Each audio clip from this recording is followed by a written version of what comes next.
Liberals in full meltdown after Trump announces his badass plan for dealing with arrested criminals.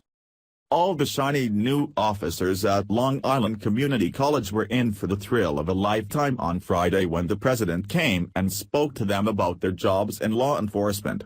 His speech was no doubt thrilling for these officers because he's the president, but he also went out of his way to empower those officers to protect the people and their community from lawbreakers. His remarks were, of course, offensive to many because, well, we're not supposed to tell liberals that they can't break the law. Mother Jones gleefully reported on the comments that they thought were totally out of line.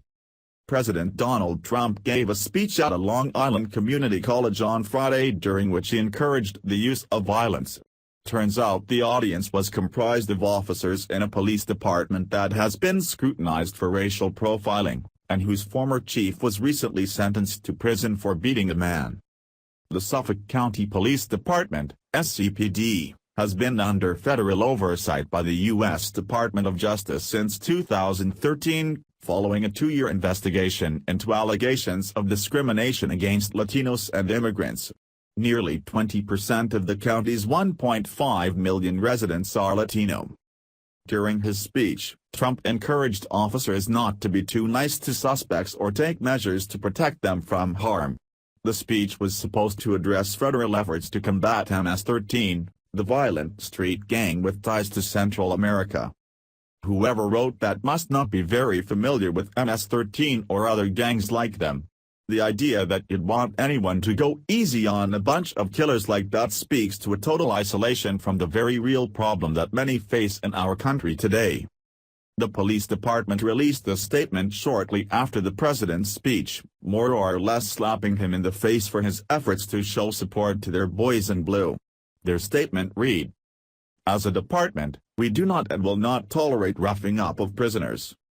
The International Association of Chiefs of Police also piled on, though in a slightly less obvious manner. They basically just said that he doesn't have the training to know what he's talking about, so everybody just do what you're told and don't listen to the president. The desk riders, the higher-ups, the paper pushers, they're all looking to climb a ladder, collect a bigger check and rub shoulders with the deep pockets. They don't like this plan at all because they know it's not good for the short-term optics. They know that the media has been able to change public opinion with one little snapshot, and suddenly a police force has a PR nightmare on their hands. So what do the boots on the ground think about the president's remarks? I'm glad you asked because they think it's a brilliant idea. And for the record, he's not talking about brutality, he's talking about not protecting murders from the natural bumps and bruises along the way. He's saying that maybe if the criminals were less sure they'd get kind and considerate treatment, maybe they'd feel less inclined to murder. I'm not sure what universe not allowing someone to bump their own head qualifies as brutality. And if you'll notice, he didn't say to do anything aggressive, he said don't be too nice. In other words, you should treat good law-abiding citizens better than you treat lawbreakers in cuffs. Seems pretty self-explanatory to me, but apparently not everyone agrees with that. Here's how Mother Jones went off on the department after they had the gall to clap for and support our commander-in-chief. Such a reaction is, at the very least, unsettling given the allegations of discrimination against the department.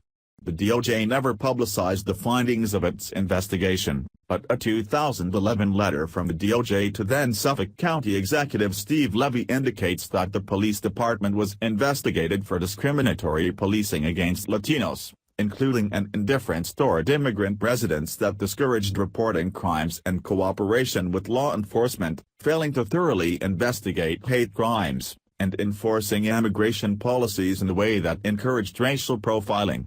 A reform agreement reached between the DOJ and Suffolk County in 2013 required the department to institute a range of reforms. Specifically, the SCPD has been tasked with developing a bias-free policy that prohibits discrimination, including the denial of services based on race, and with revising its policy for the arrest of non-U.S. citizens and people with dual citizenship. The agreement also mandates additional anti-bias training, more outreach to Latinos, the hiring of more bilingual officers, and a biannual report to the DOJ about misconduct complaints against officers.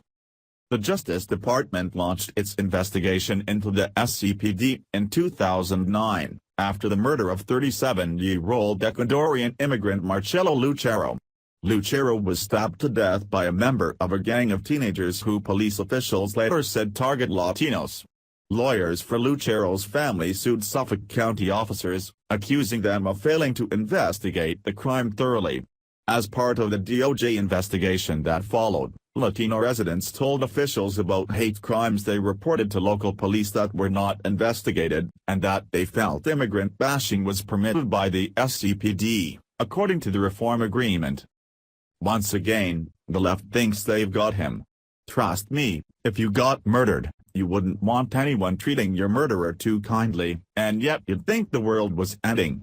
They're just sure that if they can make even one comment like this that horrifies them reach enough people, conservatives will finally turn on him.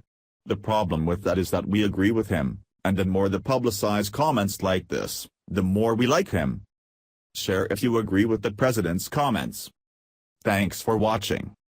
Please subscribe Breaking News 365 channel. Goodbye and see you again.